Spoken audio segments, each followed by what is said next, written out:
Shahzad India سے، اگر یہ معلوم ہو کہ ایک شخص کی کمائی صحیح نہیں ہے تو کیا اس سے قرض لے کر کاروبار شروع کر سکتے ہیں؟ نہیں کر سکتے اگر اس کی آمدن ہی غلط ہے، ناجائز ہے ساری آمدنی. ہاں اگر آمدن مکس آ رہی ہے، ناجائز جائز مکس ہو رہا ہے اور برابر برابر ہے یا جائز زیادہ ہے تو پھر اس سے آپ قرضہ لے سکتے ہیں.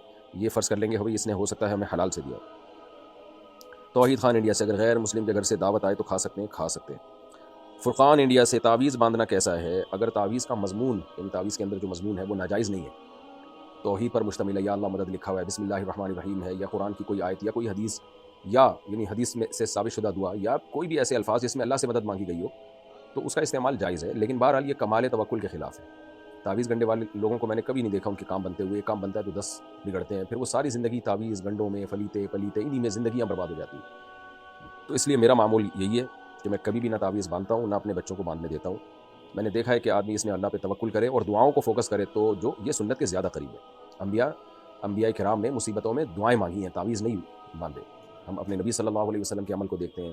یونس علیہ السلام مچھلی کے پیٹ میں گئے تو کوئی تعویذ تھوڑی انہوں نے تو آپ کہہ سکتے ہیں وہاں ان کو تعویذ کہاں سے ملتا، تو پہلے سے ہی لے جاتے تعویذ کہ بھائی میں کشتی میں جا رہا ہوں کچھ بھی ہو سکتا ہے. نہ، جا کے دعا مانگی لا الہ الا انت سبحانک انی کنت من الظالمین.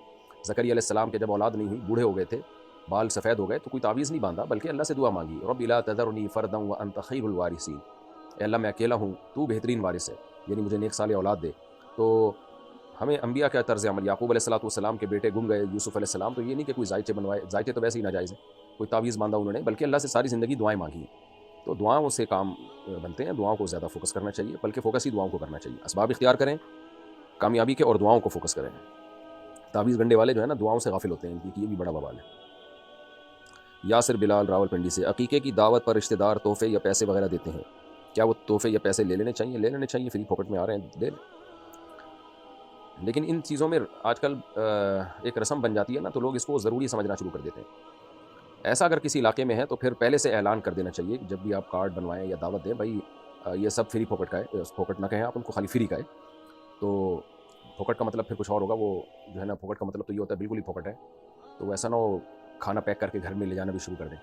تو ان کو بتا دیں بھائی کوئی ہدیہ وغیرہ نہ لے کر آئیں. اگر خاندان میں آپ کی یہ رسم ہے، اور رسم کا مطلب ایسے پتہ چلے گا کہ کسی کو فری میں اس دعوت پہ جاتے ہوئے ذلت محسوس ہو. بعض دفعہ یہ ہوتا ہے کہ دوست کی دعوت پہ جا رہا ہوں، گفٹ نہیں لے کر گیا تو وہ کیا سوچے گا. عقیقے کی دعوت پہ جا رہا ہوں، گفٹ نہیں لے کر گیا تو وہ کیا سوچے گا. تو اس ذلت کو مٹانے کے لیے گفٹ شروع ہو جاتا ہے. تو یہ گفٹ گیری ہے کہ ہم نے گفٹ دینا ہے، تو پھر ہمارے بچے کا جب عقیقہ ہوگا تو وہ بھی گفٹ لے کر آئیں گے. پھر کمپیئر کیا جا رہا ہوتا ہے، اس نے کم گفٹ دیا، ہم نے زیادہ گفٹ دیا.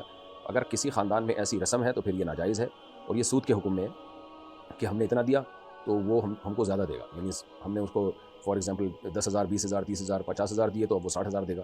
یہ چل رہا ہوتا ہے. اگر ایسا کوئی مسئلہ نہیں ہے، خوش دلی کے ساتھ لوگ گفٹ دے رہے ہوتے ہیں، کوئی مجبور نہیں ہوتے تو ٹھیک ہے. اور اگر ایسا نہیں ہے تو پھر یہ ختم کر دینا چاہیے. گفٹ گیری ہے، یہ ختم کر دینی چاہیے.